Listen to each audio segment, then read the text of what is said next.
Hello students, welcome to our YouTube channel. This is lecture 8 in the series of computer science lectures for class 11th.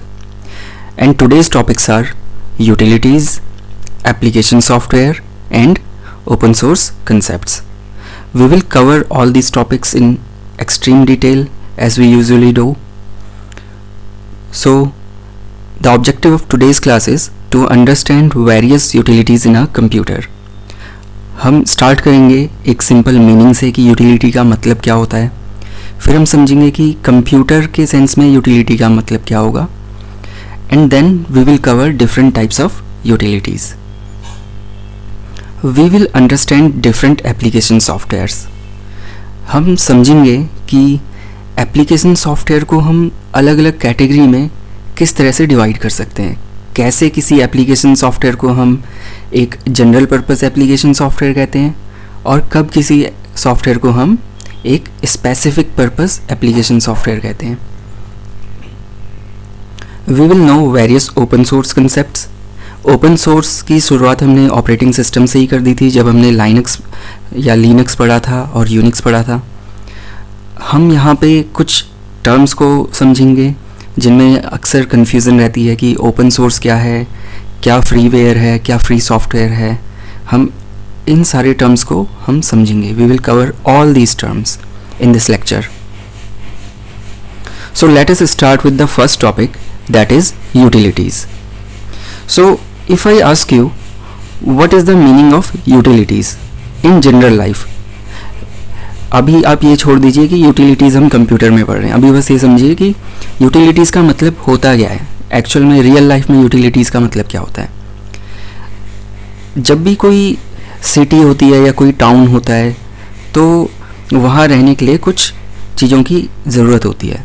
Some basic fundamental needs जिन्हें हम कहते हैं, जैसे हमारे पास gas connection हो गया, water connection हो गया, इलेक्ट्रिसिटी हो गई और ट्रांसपोर्टेशन हो गया. तो इन सारी चीज़ों को जो कि नेसेसरी हैं, फंडामेंटल हैं किसी डेवलपमेंट के लिए, उन्हें हम कहते हैं utilities.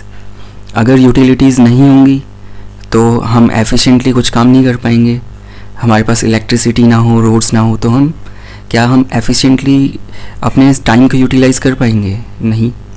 So utilities are basically all the things which are necessary, which are fundamental for our efficiency in daily life. ठीक है, ये एक पर्टिकुलर ह्यूमन बींग्स या ह्यूमन बॉडी के लिए नहीं, ये एक पर्टिकुलर सिविलाइजेशन या फिर ह्यूमन सेटलमेंट की हम बात कर रहे हैं. सो जैसे हम in India we call it electricity bill, water bill और gas bill, but in western countries they call them utilities. यहाँ भी हम कभी कभी हम सुन लेते हैं कि यूटिलिटीज़ कहते हैं. तो ऐसे ही जैसे हमारी एक रियल वर्ल्ड में यूटिलिटीज़ होती हैं, वैसे ही हमारे पास कंप्यूटर वर्ल्ड में भी यूटिलिटीज़ होती हैं. So similar to utilities, utility programs keep the computer system running smoothly. So the function of utility programs is to keep the computer system running smoothly. They help in proper maintenance of computer and its resources, makes computer more reliable, increase the processing speed. कैसे? Suppose you are using a computer. Let us take an example of your smartphone. हम कभी कभी देखते हैं कि हमारा phone hang हो रहा है जब हमारे फ़ोन में स्टोरेज बिल्कुल ख़त्म हो जाती है और मेमोरी कार्ड इज़ फुल.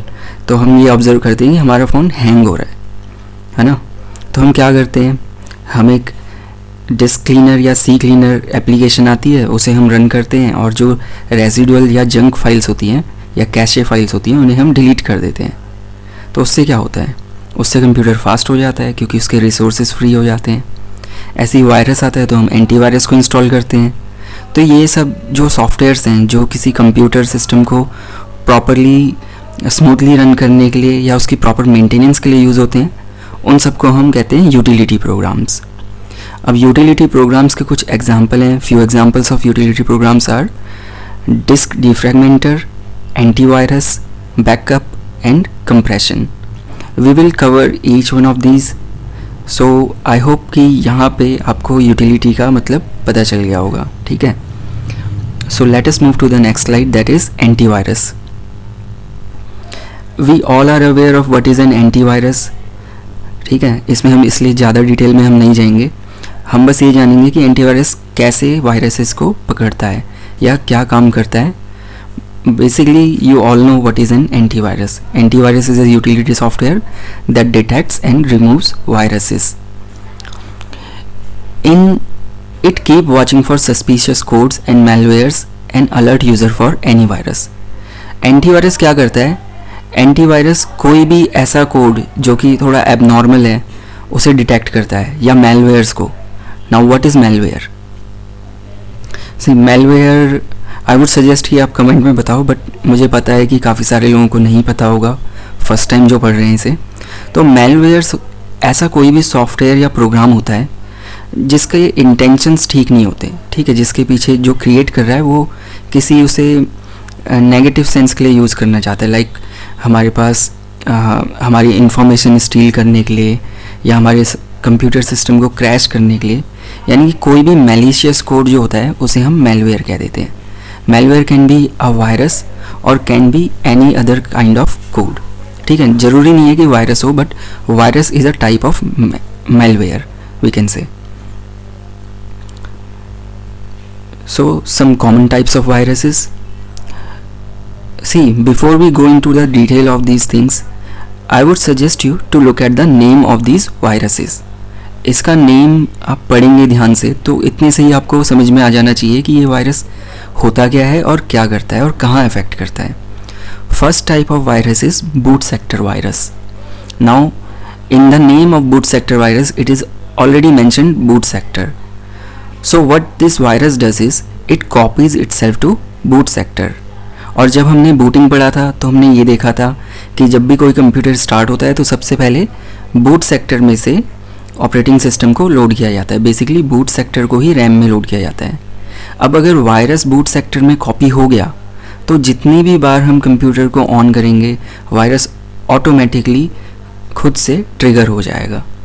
और इसीलिए बूट सेक्टर वायरस बहुत ही हार्मफुल होता है, क्योंकि बाकी वायरसेस में तो हम इन्फेक्टेड फाइल को क्लिक करते हैं तभी वायरस रन होता है, बट बूट सेक्टर वायरस में जितनी भी बार हम कंप्यूटर को स्टार्ट करते हैं वायरस रन होता है. So let us cover it. Boot sector virus copies itself to the boot sector of the computer. So virus is loaded into main memory every time the computer is started. Whenever a new disk is inserted, the virus copies itself to the new disk.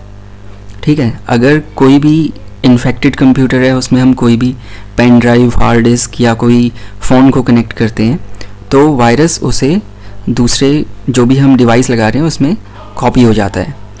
The antivirus overrides the correct boot record on the infected boot sector and also cleans the bad sectors. Sector क्या है?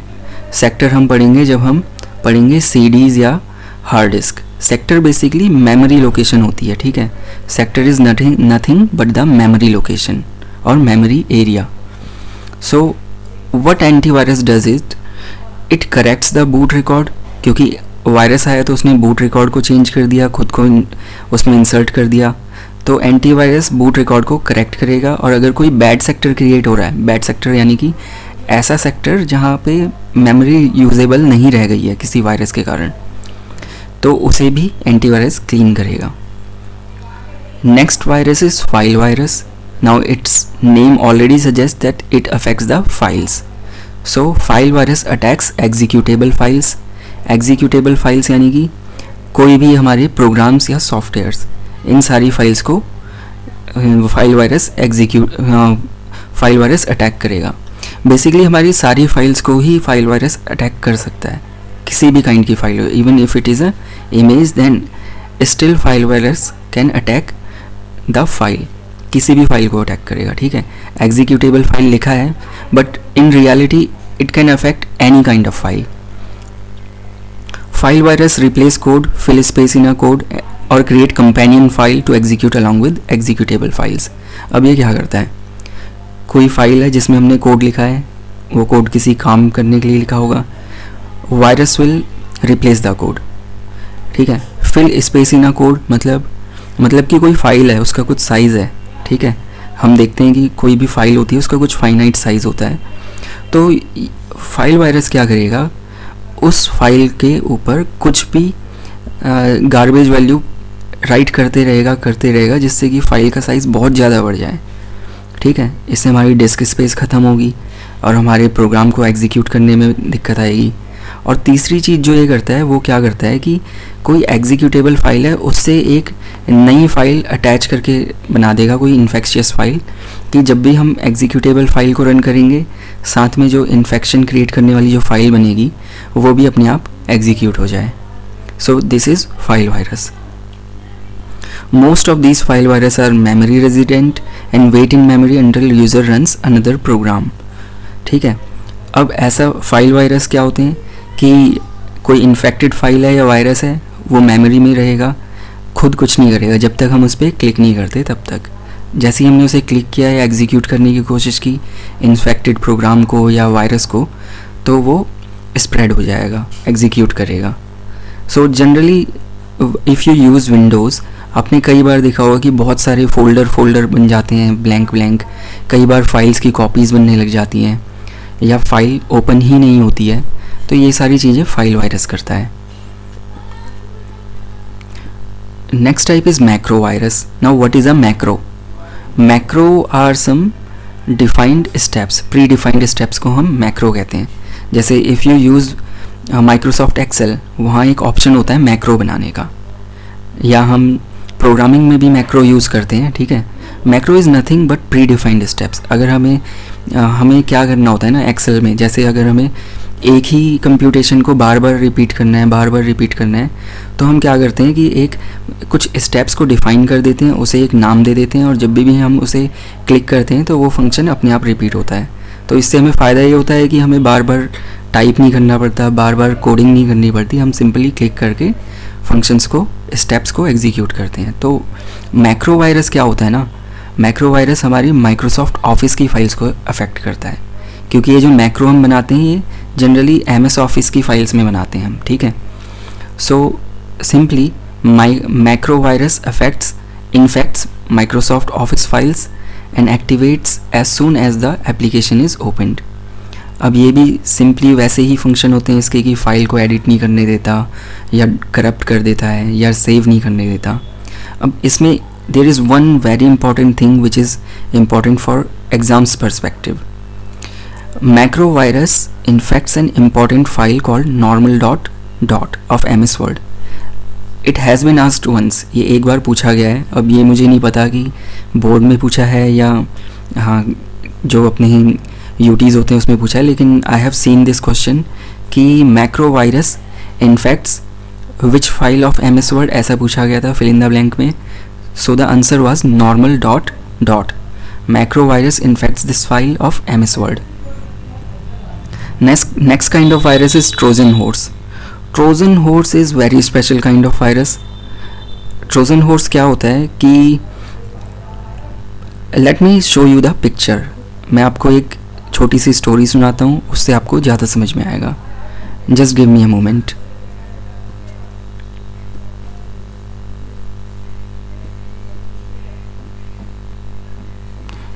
So this is Trojan horse. You can see one horse on the screen. Let us take this one, okay?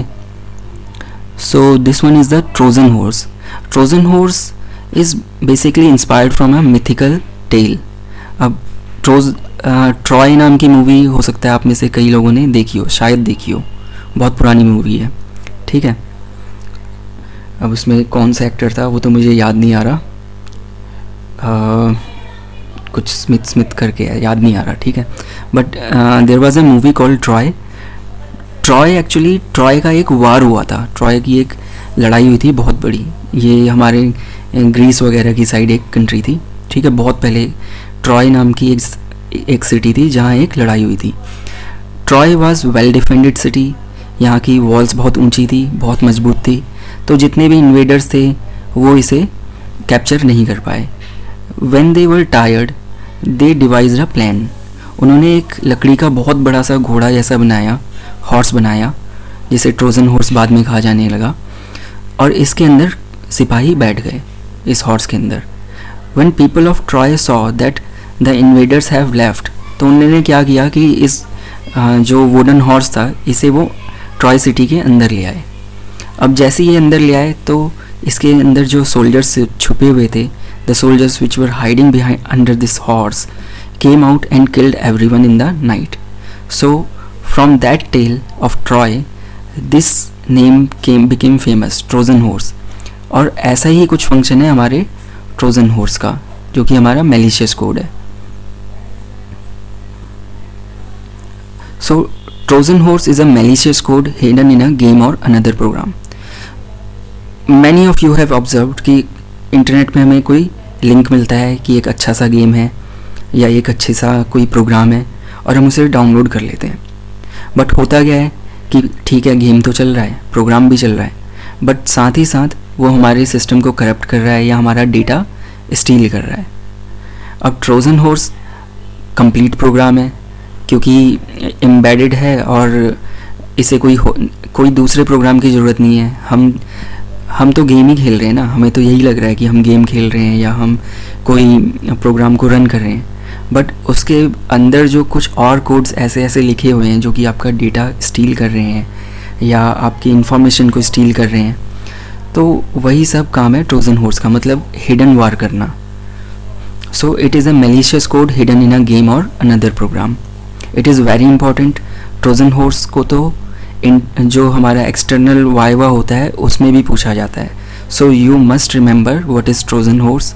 और इसके पीछे जो story है उसे अगर आप याद रखेंगे then you will be able to understand it very clearly. Next and last in common types of viruses is worm. Worm आपने देखा होगा, वर्म होते हैं, कीड़े होते हैं, like earthworm, tapeworm हमारे गार्डन में होते हैं, या इफ़ समथिंग डिकम्पोजेस, कुछ चीज़ सड़ जाती है तो उसमें लग जाते हैं. तो ये भी उसी से इंस्पायर्ड नाम है. सी, computer terminologies are all inspired by the real world. If you know a little bit of English and you have a little bit of sense, you can understand everything. Okay, but since these things are developed in foreign countries, in western countries, इसलिए हमें थोड़ी सी दिक्कत पड़ती है और कुछ नहीं है. So worm is a program capable of replicating itself on a computer network. यानी कि worm एक प्रोग्राम है, ठीक है, मैलिशियस प्रोग्राम है, वायरस है. ये क्या करता है, ये खुद को रेप्लिकेट करते रहता है, मतलब खुद की कॉपीज़ बनाता रहता है. काउंटलेस कॉपीज़ बना लेगा, पूरे कंप्यूटर की स्पेस को कंज्यूम कर लेगा. और अगर कोई नेटवर्क कनेक्ट हो जाता है, कोई डिवाइस हम कनेक्ट करते हैं या इंटरनेट कनेक्ट करते हैं, तो ये इंटरनेट के थ्रू भी खुद को भेज देता है, इंटरनेट के थ्रू, ईमेल्स के थ्रू. तो बेसिकली वर्म क्या करता है, खुद को किसी नेटवर्क के थ्रू प्रोपोगेट करता है और ख़ुद को रेप्लिकेट करता रहता है. यही जो मेजर फंक्शन है वर्म का, यही है, ठीक है. जैसे हमारा बाकी वायरसेस में था कि फाइल्स को करप्ट कर रहा है या अलग चीज़ें हैं, ऐसा वर्म में नहीं है. अब दो चीज़ें हैं, ट्रोजन हॉर्स और वर्म, दोनों में से किसी को भी होस्ट प्रोग्राम की ज़रूरत नहीं पड़ती है. बाकी जो हमारे मैक्रो वायरस, फाइल वायरस और बूट सेक्टर वायरस है, उसे होस्ट प्रोग्राम की ज़रूरत पड़ती ही पड़ती है, ठीक है, वो अपने आप एग्जीक्यूट नहीं हो सकते. सो it is another very important thing. कौन कौन से मैलिशियस प्रोग्राम्स को होस्ट की ज़रूरत नहीं पड़ती, होस्ट प्रोग्राम की. So you should remember Trojan horse and worm, और इन दोनों के फंक्शन भी आपको पता होने चाहिए. Next utility is disk defragmenter. Defragmentation हम कब करते हैं, क्यों करते हैं. हमने जब मेमोरी मैनेजमेंट पढ़ा था तो उसमें हमने देखा था कि एक पेजिंग का हमने कंसेप्ट पढ़ा था. पेजिंग में हमने पढ़ा था कि अगर हम एक नॉन यूनिफॉर्म साइज़ के अगर पेजिंग करते हैं तो कुछ फ्रैगमेंट्स हो सकते हैं जहाँ पे मेमोरी अनयूजेबल हो सकती है. तो उसी फ्रैगमेंटेशन को रिड्यूस करने के लिए, उस वेस्टेड मेमोरी को वापस कलेक्ट करने के लिए हम डिफ्रैगमेंटेशन करते हैं. Suppose you have a device और you have a memory card जिसमें कि तुम्हारी 1 GB मेमोरी फ्री है, ठीक है, लेकिन वो जो मेमोरी है वो कंटिन्यूस लोकेशंस पे नहीं है, वो कहीं पे 1 MB बची हुई है, कहीं पे 2 MB बची हुई है और अलग अलग जगह पे है. तो क्या आप किसी 1 GB के प्रोग्राम को स्टोर कर पाओगे? अगर आप थोड़ा डिटेल में जाओगे तो आपको पता चलेगा नहीं, हम नहीं कर सकते. क्यों? क्योंकि प्रोग्राम या फाइल है जो हमारी, एक सपोज़ कि एक मूवी है, उसे 1 GB कंटिन्यूस स्पेस चाहिए, बट आपकी जो स्पेसेस हैं वो पार्ट्स में डिवाइड है ना। जैसे मैं आपको बोलूँ कि भाई 100 लोग हैं, ठीक है, उन्हें तुम एक साथ कैसे ले जाओगे, एक साथ ले जाना है और एक ही साथ बैठे हो, तो आप बस में तो 100 लोगों को एक साथ लाइन से नहीं बैठा सकते, लेकिन ट्रेन में बैठा सकते हैं क्योंकि ट्रेन में कंटिन्यूस हैं डब्बे। अब डब्बों का साइज़ तो लगभग एक ही जैसा होता है ना। तो यही फंडा है कि हमें कंटिन्यूस मेमोरी लोकेशन चाहिए, हमें फ्रैगमेंट्स में नहीं चाहिए, और जब मेमोरी फ्रैगमेंट्स में आ जाती है तो वो वेस्ट हो जाती है। Then come the role of disk defragmenter. ये हमारे विंडोज़ में होता है, ठीक है। हम एक एप्लीकेशन को रन करते हैं जिसे डिस्क डिफ्रैगमेंटर कहते हैं। ये एक यूटिलिटी है, यूटिलिटी प्रोग्राम है। ये क्या करता है कि जितनी भी अनयूज्ड मेमोरी है जो कि चंक्स में है, उन्हें एक साथ ले आता है और उसे यूजेबल स्पेस में कन्वर्ट कर देता है। So this is disk defragmenter. So let us cover its function. Disk defragmenter scans the hard disk for fragmented files and brings it to one place so the unused memory can be made usable। यानी कि वही जो बिखरी हुई memory है इधर उधर, उसे एक प्लेस पे ले आता है जिससे कि वो यूजेबल बन जाए। Next utility is backup utility. Backup का मतलब क्या होता है ये आप लोग बेहतर तरीके से जानते हैं, इसलिए इसमें हम डिटेल में नहीं जाएंगे। बैकअप हम कब करते हैं, when do we need backup. See if we are not sure कि हमारा सिस्टम सिक्योर है या हमारे पास जो डेटा है वो बहुत इंपॉर्टेंट है, तो हम क्या करते हैं, हम उसकी एक कॉपी बना के रख लेते हैं, है ना। जैसे मोबाइल में है तो हम क्या करेंगे कि एक अपने कंप्यूटर में सेव कर लेते हैं अपनी फ़ोटोज़ को, या हम अपनी गूगल ड्राइव पे सेव कर लेते हैं, तो वही है बैकअप। अब ये भी एक प्रोग्राम है जो कि कंप्यूटर में होता है, ठीक है। हालांकि बैकअप तो हम कई तरह से कर सकते हैं, लेकिन बैकअप के लिए एक डेडिकेटेड प्रोग्राम भी होता है, सॉफ्टवेयर भी होता है जो कि हमारे कंप्यूटर्स में आता है। So that program is called backup utility. Backup utility is used to create a copy of complete or partial data of the computer on a disk or CD। एक यूटिलिटी होती है बैकअप करके, आप computer में search करोगे, search में तो आएगा बैकअप। अब वो आपसे पूछेगा कि भाई बैकअप बनाना है, कैसा बनाना है, CD। वो बेसिकली एक इमेज क्रिएट करेगा, ठीक है, और आपको ऑप्शन देगा कि आपको उस इमेज को CD में राइट करना है या डिस्क में रखना है। If by any chance, by luck और बाय फेलियर ऑफ कंप्यूटर आपका कंप्यूटर करप्ट हो जाता है, तो आप उस बैकअप को वापस रीस्टोर कर सकते हो और जिस स्टेट में आपका कंप्यूटर था उस स्टेट में वापस पहुंच जाएगा, ठीक है। डेटा वेटा प्रोग्राम्स सब कुछ पार्शियल भी कर सकते हैं, कंप्लीट भी कर सकते हैं। Next is compression utility. Compression का मतलब क्या होता है, कंप्रेस सुना है, कंप्रेस CNG में सुना होगा, कंप्रेस्ड नेचुरल गैस, है ना। और कंप्रेस में क्या है, प्रेस माने दबाना, है ना। सो कंप्रेशन क्या करता है, जो भी फाइल्स हैं, लार्ज साइज फाइल्स हैं, उनको कंप्रेस कर देता है, उनका साइज़ रिड्यूस कर देता है, जिससे कि हम उसे ईजिली ट्रांसफ़र कर सकें। Compression utility is used to compress large files so that they can be sent over network easily and reduce consumption of storage. I am sure most of you have seen WinRAR files, ठीक है। WinRAR है, WinZip है, 7-zip है। ज़्यादातर 7-zip तो हम Windows 10 में और Linux में यूज़ करते हैं, बट जो XP और Windows 7 थे उनमें हम ज़्यादातर WinRAR का यूज़ करते थे और उससे पहले WinZip का।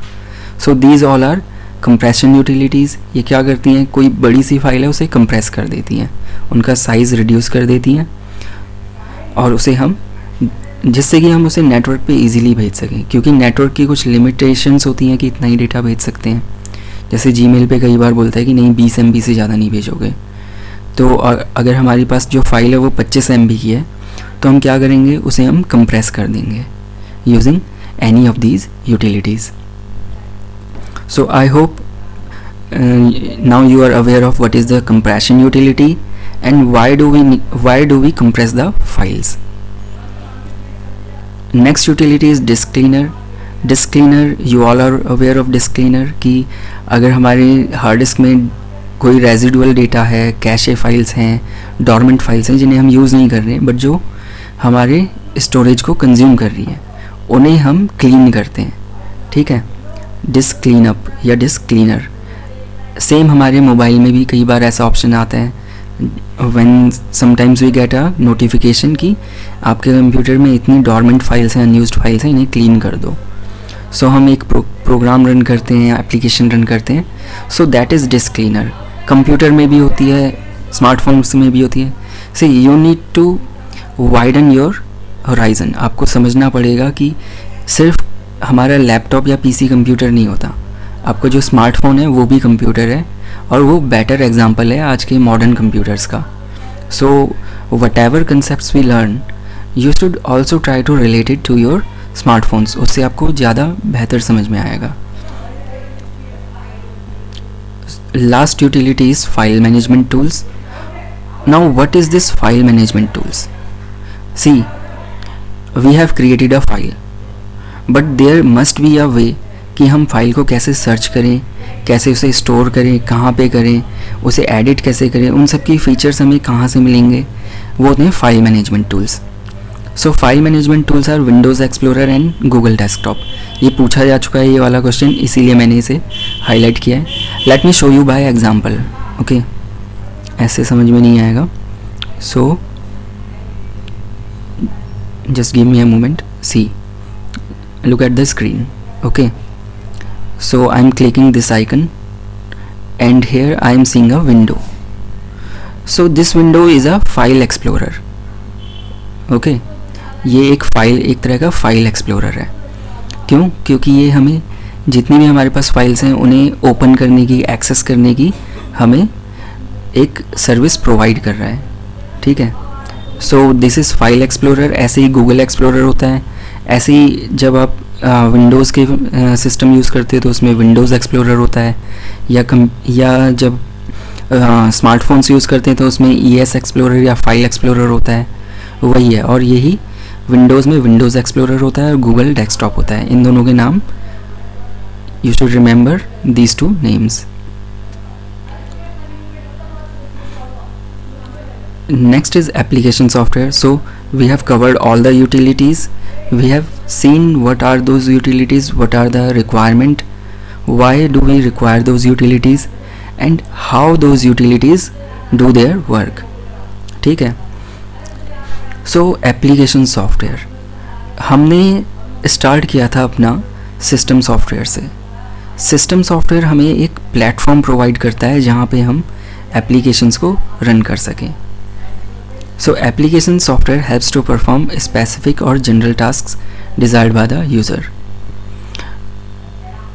हमारा ऑपरेटिंग सिस्टम सॉफ्टवेयर था, वो प्लेटफॉर्म प्रोवाइड कर रहा था जिससे कि हम हार्डवेयर से इंटरेक्ट कर रहे हैं।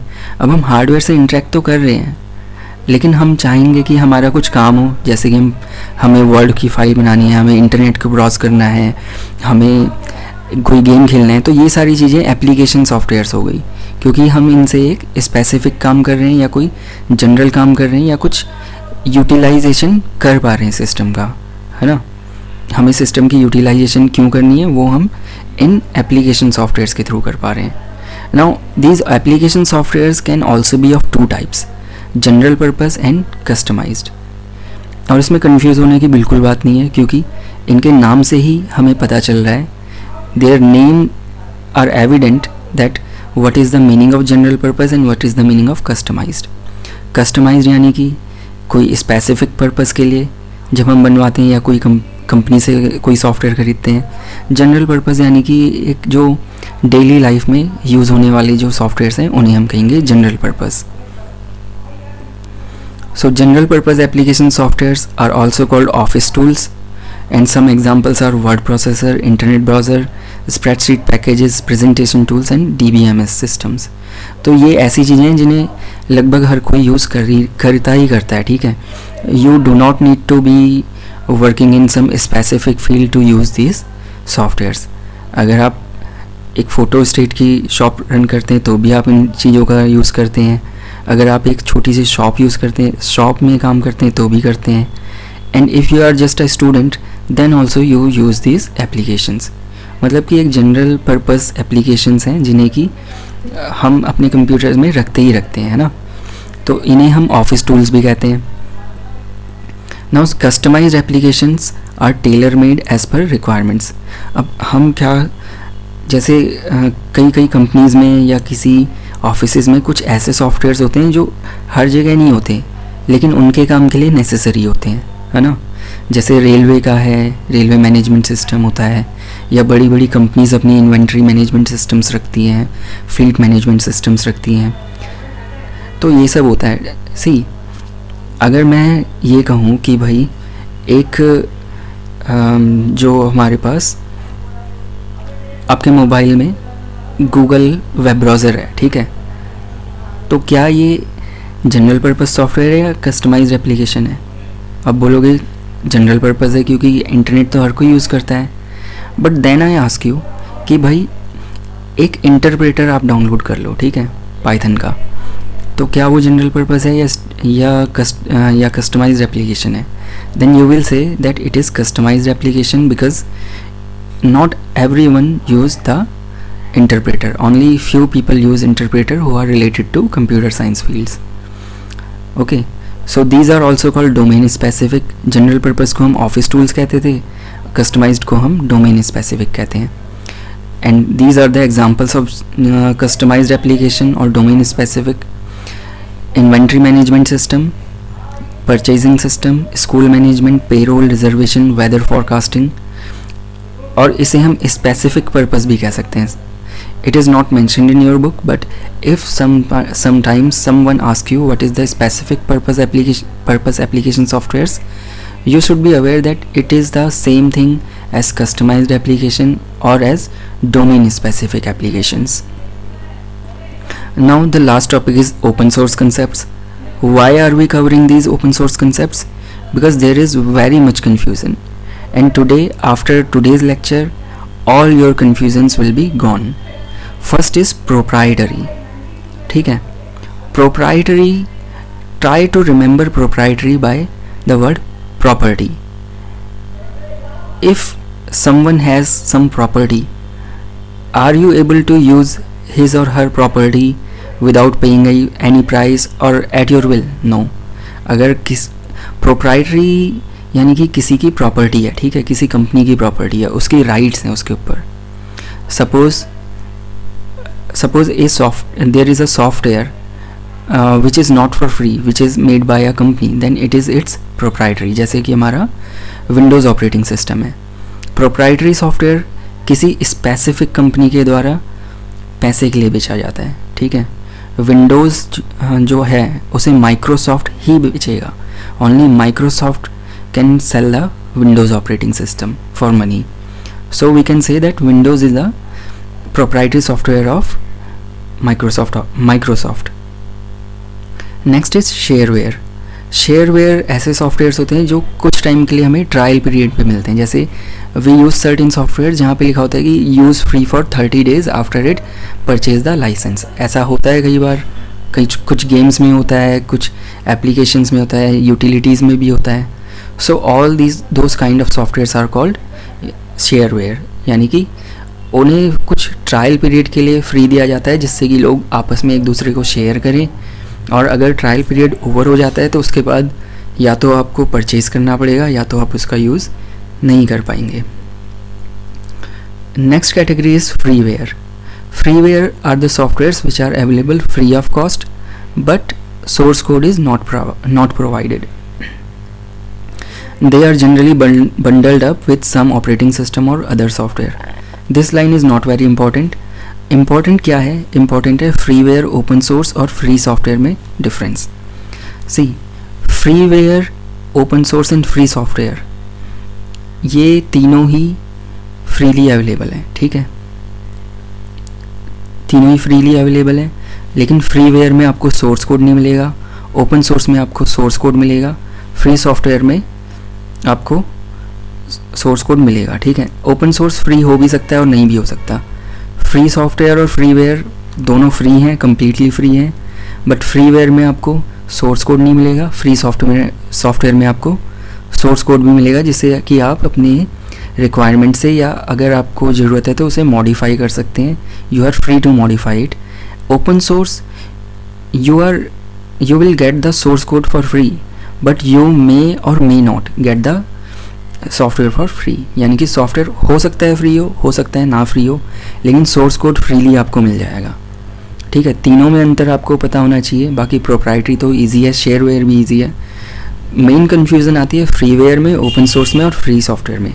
आई repeat once again, freeware are freely available free of cost, but source code is not available. Open source code is available freely, but software may or may not be available freely. Free software are both open source and freeware, यानी कि इसमें आपको source code भी मिलेगा और application भी freely मिलेगी. So we have covered all the important topics of chapter 2. This is the end of chapter 2 and lecture also. And in this slide I have provided you few questions. All these questions are either from your textbook and some questions I have provided you for practice. I would suggest you to try all these questions. It will enhance your knowledge, and all the things that we have learned in the lecture will get better understood by you.